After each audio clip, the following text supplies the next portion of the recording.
Assalamualaikum warahmatullahi wabarakatuh. Halo semuanya, jumpa kembali dengan saya, Kang Restu. Apa kabar kalian semua? Semoga kalian selalu sehat, baik, dan tentunya dimudahkan segala urusannya oleh Tuhan Yang Maha Esa. Amin amin ya rabbal alamin. Oke, seperti biasa kali ini saya akan menceritakan sebuah kisah horor. Dan bagi kalian yang baru bergabung di channel ini, jangan lupa klik tombol subscribe-nya. Klik juga lonceng notifikasinya serta like video ini agar kalian semua tidak ketinggalan cerita-cerita menarik dan terbaru, tentunya dari channel kami. Oke, terima kasih. Dan langsung saja tanpa berlama-lama lagi, bagaimana kisahnya? Ini dia ceritanya. Matahari belum sepenuhnya naik ketika pasir pantai mulai terasa hangat di telapak kaki. Langit cerah biru bersih tanpa awan dan ombak kecil bersahutan memecah bibir pantai. Di sudut teduh dekat pohon kelapa yang rindang, Pali tengah membentangkan tikar. Sementara Bu Darsi sibuk membuka bekal dari tas besar warna merahnya. "Inka, Iska, jangan jauh-jauh," teriak Bu Darsi sambil melambai. Dua gadis kecil kembar itu berlari ceria ke arah air, tertawa-tawa sambil mengejar ombak.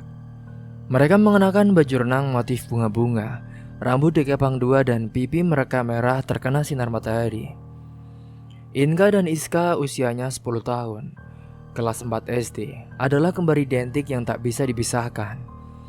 Kemanapun satu pergi, yang lain pasti menyusul. Pali menggeleng pelan lalu duduk di tikar sambil membuka sebotol air mineral. "Mah, anak-anak makin besar ya. Cepet banget rasanya." "Iya pak, tapi tetap saja masih suka rebutan," jawab Bu Darsi sambil tertawa kecil. Ia pun memperbaiki gelang emas di pergelangan tangannya yang bersinar karena kena cahaya pagi. Ia lalu memeriksa anting dan kalungnya. Semua serba emas, sudah jadi kebiasaannya tampil mencolok begitu. Sejak usahanya jualan sayur semakin laris manis, Bu Darsi memang dikenal sebagai penjual sayur yang beda dari kebanyakan. Selain ramah, dia sering datang ke pasar dengan sepeda motor matic baru dan perhiasan emas yang mencolok. Orang pasar sudah hafal dengan suara khas gelangnya yang beradu saat ia menyusun sayur di lapaknya. Beberapa bahkan menyindir, beberapa iri, tapi Bu Darsi selalu senyum. Pak Ali sendiri bekerja sebagai mandor proyek bangunan. Saat ini, ia sedang mengawasi pembangunan gedung penyimpanan beras milik koperasi desa. Proyek besar dan tanggung jawabnya tidak kecil. Tapi ia dikenal tegas dan cepat tanggap. Makanya ia dipercaya. Libur panjang ini ia ambil cuti beberapa hari untuk membawa keluarganya berlibur ke pantai. "Mah, ini tempatnya enak banget ya.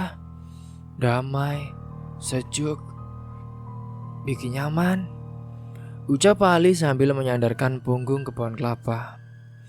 "Makanya pak, aku tuh usul ke sini. Bosan ke mall terus.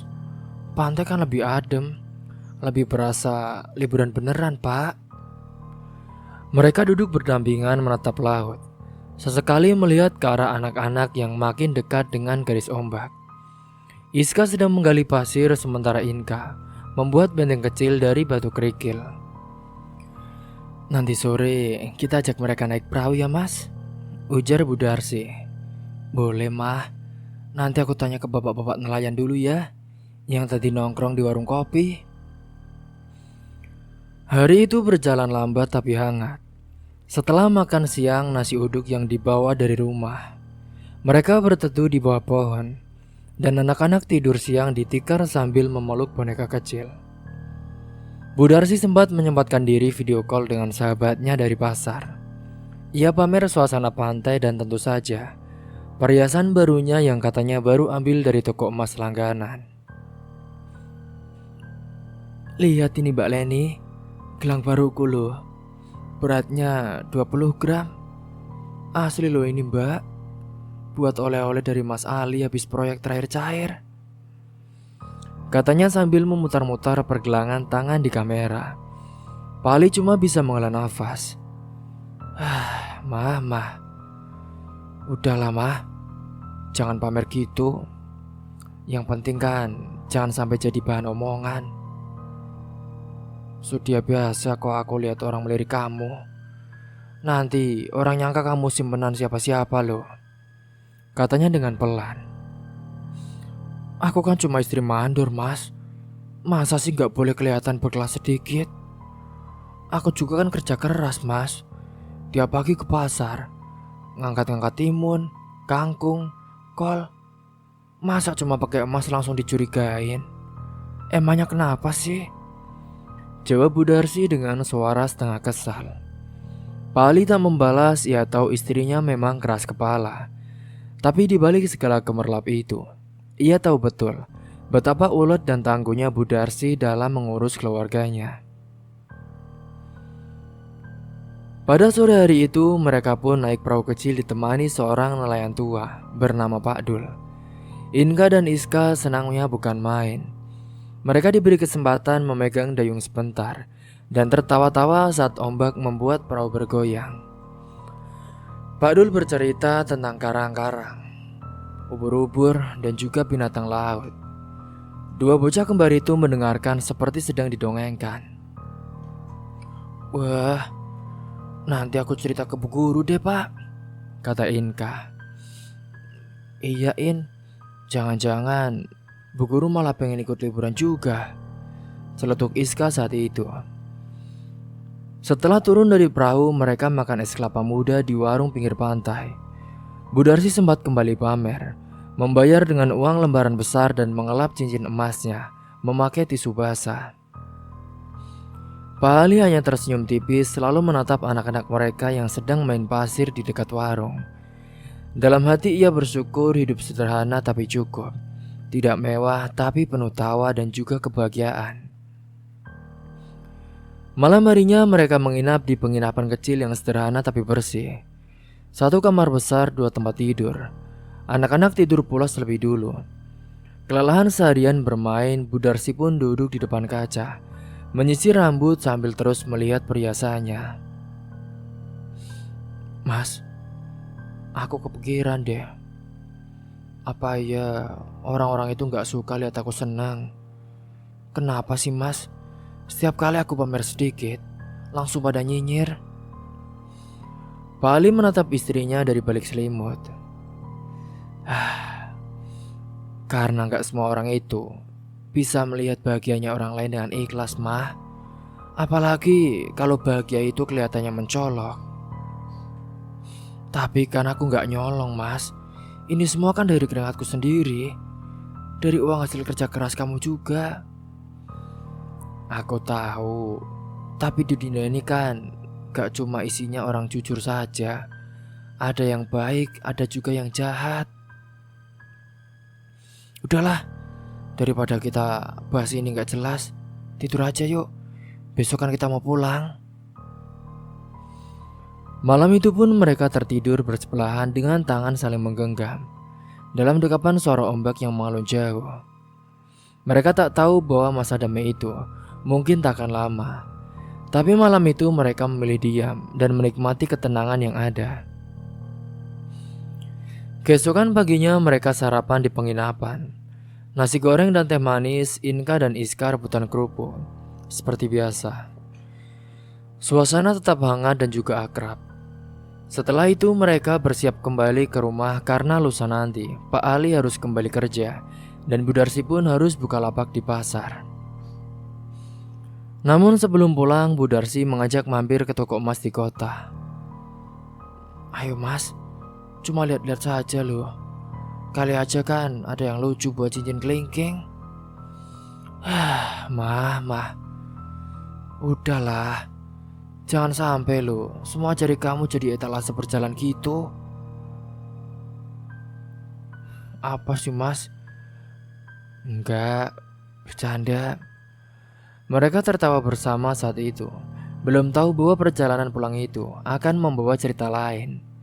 Karena di balik semua kemilau emas dan tawa anak-anak, ada mata yang sedang mengintai mereka sejak hari pertama menginjakan kaki di pantai itu. Singkat cerita, pada keesokan harinya, pagi itu matahari masih malu-malu menampakkan sinarnya ketika suara riuh dari dalam kamar penginapan mulai terdengar. Inga dan Iska sudah bangun lebih dulu dari orang tuanya. Mereka berdua duduk di tepi tempat tidur sambil memainkan boneka, tertawa cekikikan dan sesekali melempar bantal satu sama lain. Bu Darsi yang baru saja selesai memasukkan baju ke dalam koper, saat melihat jam dinding menunjukkan pukul 8 lewat, ia pun berseru, "Cepetan, ayo mandi. Nanti kita check out jam 10. Habis itu kita mampir ke toko oleh-oleh dulu sebelum pulang. Ayo mas." Pak Ali yang masih mengantuk pun setengah sadar. Ia menuju kamar mandi satunya sambil membawa rokok dan juga koran kecil yang ia ambil dari lobi semalam. "Yaudah, aku ke toilet dulu ya mah. Perutku mules banget." "Iya mas, jangan lama-lama. Aku juga mau mandi." Bu Darsi kemudian masuk ke kamar mandi dalam. Tapi sebelum itu, ia sempat melepaskan semua perhiasannya dan meletakkannya di atas meja dekat jendela kasurnya. Ada 2 gelang tebal, 3 cincin dan juga 1 kalung, serta sepasang anting. Ia susun rapi seolah sedang dipajang di etalase toko emas. Setelah air menyala dan shower mengucur dengan deras, Bu Darsi tenggelam dalam suara guyuran air. Ia tak tahu bahwa saat itu ada sesuatu yang tak beres sedang terjadi di luar kamar mandi. Inga dan Iska yang sedang duduk di lantai mendadak berhenti bermain ketika melihat dari selat tirai jendela ada sesuatu yang aneh. Mereka melihat balon berwarna merah muda melayang dari arah luar dan mendekati jendela. Balon itu seolah punya nyawa, perlahan naik turun dan menempel di kacanya. "Kak, lihat kak, ada balon.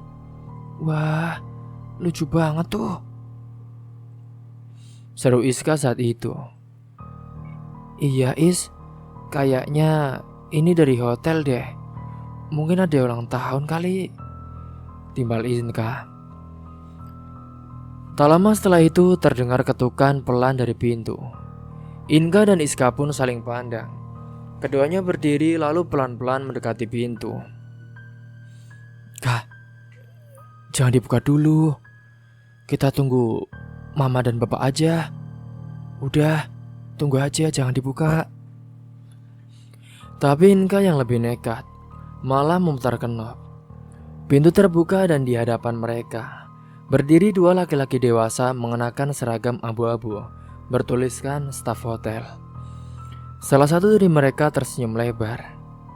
"Adik-adik, maaf ya. Tadi ada balon kami yang nyasar ke jendela. Kami cuma mau ambil sebentar. Apakah boleh?" Inga dan Iska mengangguk polos. Mereka membiarkan 2 pria itu masuk.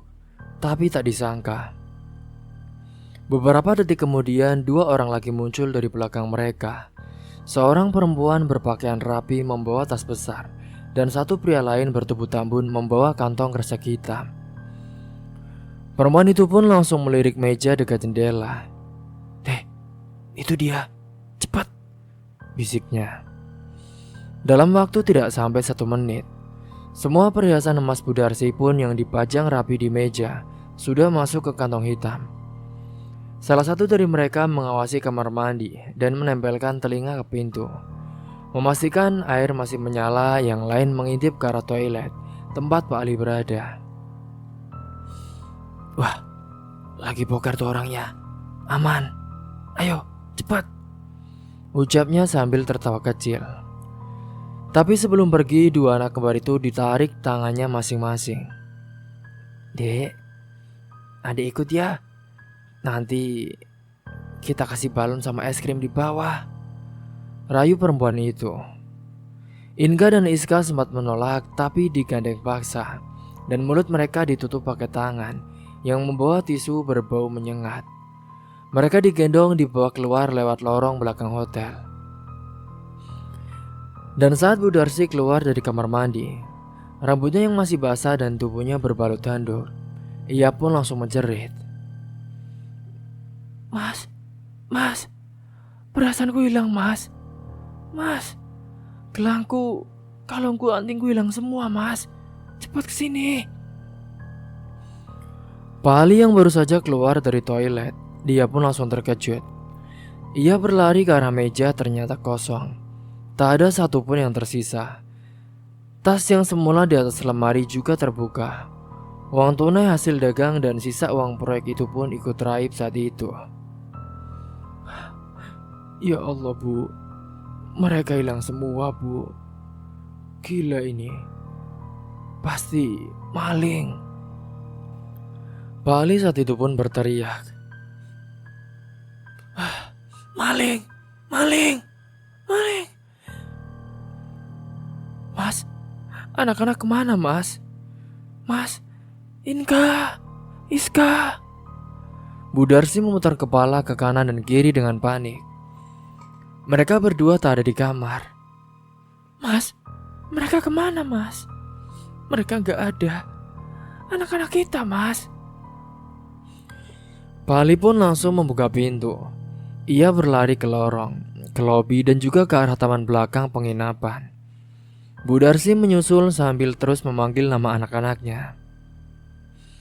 Setelah tidak menemukannya di mana-mana, mereka pun lapor ke resepsionis. Pihak hotel terkejut, mereka pun langsung memeriksa CCTV.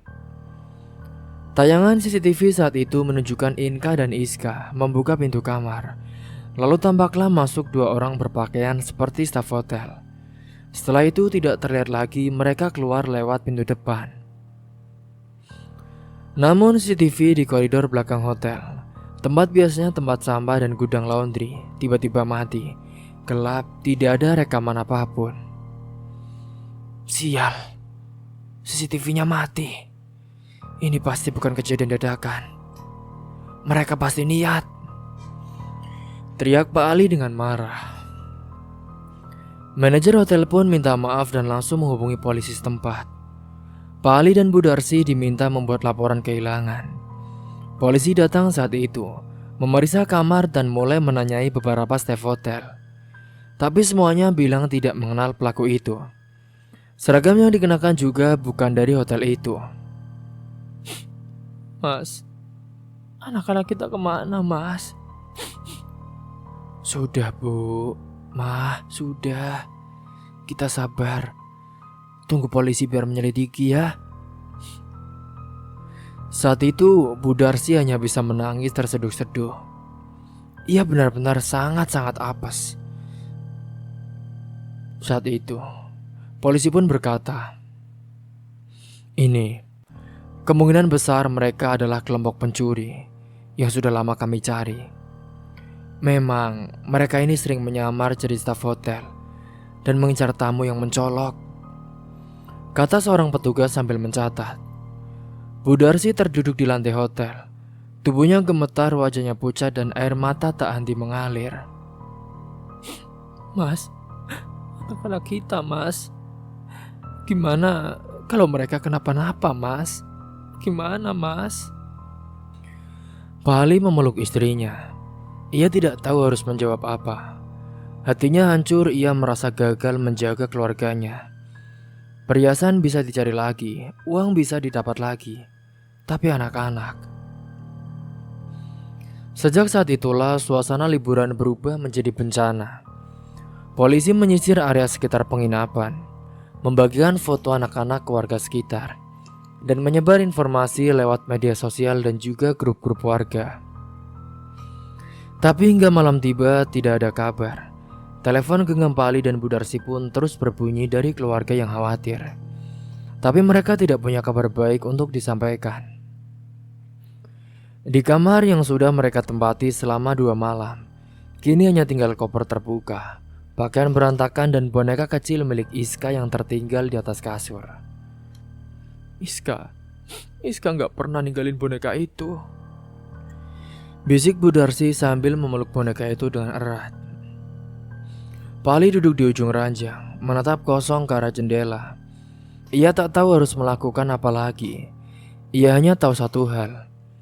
Liburan mereka yang seharusnya menjadi kenangan indah, kini berubah jadi mimpi buruk yang belum tahu akhirnya akan bagaimana.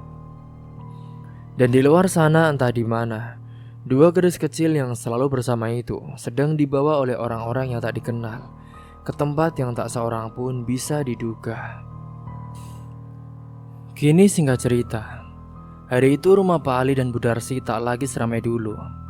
Sejak kepulangan mereka dari liburan yang berubah jadi malapetaka, suasana rumah lebih sering sunyi dan juga murung. Pintu tertutup rapat, tirai selalu digulung hingga ke bawah, dan suara tawa anak-anak sudah tak terdengar. Tangga kecil depan rumah tempat Inka dan Iska biasa duduk sambil makan es krim, kini hanya jadi tempat singgah daun-daun kering. Tetangga sekitar tak semuanya bersimpati. Beberapa bahkan sengaja melewati depan rumah mereka dengan komentar pelan tapi tajam. Pantesan, orang pamer melulu. Liburan ke pantai kok pakai perhiasan emas gede gitu. Akhirnya kan jadi sasaran. Iya, liburan ke pantai bawa anak, tapi gayanya kayak istri pejabat. Nah, sekarang malah nyari anaknya yang gak ketemu. Iya bu, niatnya sih mau pamer gaya-gayaan. Anaknya jadi korban. Ucapan-ucapan jahat dari tetangga itu begitu tajam menusuk hati. Bu Darsi memang sedang sedih, ia hanya mendengar semua itu. Bahkan saat jendela ditutup rapat, ia tahu omongan orang tetap bisa menembus tembok rumahnya. Ia menangis hampir setiap hari di kamar, di dapur, kadang sambil memeluk baju terakhir milik anak-anaknya yang belum dicuci. Pak Ali berusaha menenangkan tapi hatinya pun remuk. Ia merasa gagal sebagai ayah dan juga suami. Hingga hari-hari berikutnya, kembali ia isi dengan bekerja sebagai mandor proyek pembangunan gudang beras saat itu. Karena ia memang menjadi tanggung jawabnya. Ia juga butuh aktivitas agar pikirannya tidak terus-menerus tenggelam dalam kesedihan. Tapi setiap kali pulang, ia selalu berharap ada kabar baik. Hingga sampai pada malam itu, sekitar pukul 8 malam, ketika Pak Ali sedang duduk di ruang tamu memeriksa berkas kerja, telepon genggamnya berdering nomor tidak dikenal. Ia pun sempat ragu mengangkat, tapi entah kenapa, jari-jarinya langsung menyentuh tombol hijau. Klak. Halo. Suara berat, parau dan penuh ancaman terdengar dari seberang. Halo. Kami yang bawa anak lo. Kembarkan. Inka dan Iska. Dengarin baik-baik. 2 hari dari sekarang, lo siapkan 100 juta cash. Kalau lo bawa polisi, maka 2 anak itu tinggal bangkainya doang. Inka, Iska, kamu di mana nak? Diam. Pak Ali terdiam, nafasnya tercekat. Suaranya hampir tak keluar lagi. Tapi pak, anak-anak saya, mereka masih hidup kan? Tentu. Tapi gak tahu sampai kapan. Kalau sampai duitnya gak datang, ya mungkin organ-organ dalam mereka lebih laku daripada hidup mereka. Pilihannya ada di tangan lo. Uang atau 2 mayat. Turut telepon langsung mati. Pak Ali berdiri seperti kehilangan pijakan. Handphone pun nyaris terlepas dari tangannya. Ia berlari ke dapur memanggil istrinya. Ma, Mama, mereka nelpon ma. Mereka nelpon. Inka dan Iska, mereka masih hidup ma. Tapi kalimat itu tak membawa kelegaan. Bu Darsi pun langsung lemas. Ia jatuh terduduk di lantai. Wajahnya pucat pasi. Jadi hidup juga pun mereka masih jauh dari kita pak. Mereka masih diculik. Ibu khawatir mereka bisa kenapa-napa pak. Sudah mah, Mama tenang. Pak Ali buru-buru menghubungi polisi. Beberapa petugas pun datang malam itu juga, menyambungkan ponsel Pak Ali ke alat pelacak. Polisi mencatat nomor, mencoba melacak posisi sinyal, tapi pelakunya memakai sistem pengacak lokasi. Kami sudah tangkap sinyal sebentar sebelum dimatikan, tapi sangat lemah, Pak. Sepertinya pelaku ini berpindah-pindah dan pakai pengacak sinyal, jelas salah satu petugas itu. Tapi kita sudah punya nomornya. Kita bisa pancing mereka. Bapak dan Ibu sabar dulu ya. Pak Ali hanya mengangguk. Tapi Pak, mereka bilang jangan bawa polisi. Dan kalau mereka tahu, anak saya bisa nggak selamat, Pak. Sudah, Bapak tenang saja. Kita akan pantau dari jauh. Kami akan siapkan 2 penembak jitu.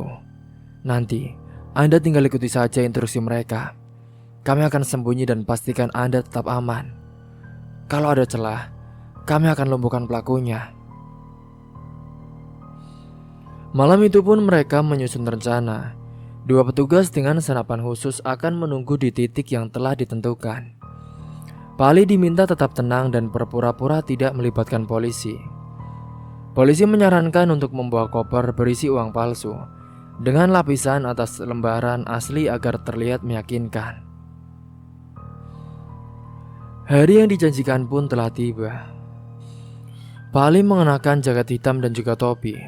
Wajahnya muram, matanya sembab karena semalam tak tidur. Bu Darsi tak ikut, ia terlalu lemah untuk berdiri, apalagi bicara. Sepanjang pagi ia hanya duduk di ruang keluarga, memandangi foto keluarga yang tergantung di dinding. Kini lokasi pertemuan telah ditentukan, di sebuah gedung tua tak jauh dari jalur kereta api yang sudah lama tak dipakai. Tempat itu sepi, banyak semak liar dan juga dinding beton yang mulai lapuk.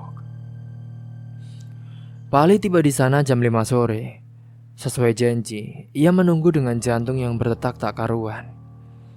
Sekitar 15 menit kemudian, sebuah mobil van berwarna abu-abu mendekat perlahan. 2 orang bertopeng keluar dari dalam mobil dan menurunkan kardus besar. "Mana uangnya?"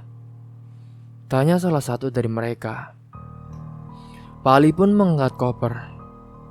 "Ini, tolong, anak-anak saya dulu." Mereka mendekat, kardus besar pun diseret ke depan Pak Ali. "Ambil, tapi jangan buka sekarang. Jalan 5 meter ke belakang, baru kita kasih anak-anak lo. Ingat, jangan macam-macam." Pak Ali pun menuruti. Polisi yang mengawasi dari kejauhan sudah mengarahkan senapan. Tapi ketika hendak menembak, pelaku membuka rompi luar mereka dan terlihat lapisan dalam berwarna perak. "Sialan, Kevlar. Mereka ternyata pakai anti peluru," bisik salah satu sniper. Dan saat Pak Ali membuka kardus dengan gemetar, tangannya berhenti di tengah jalan. Ia menjerit sekeras mungkin. "Inka, Iska."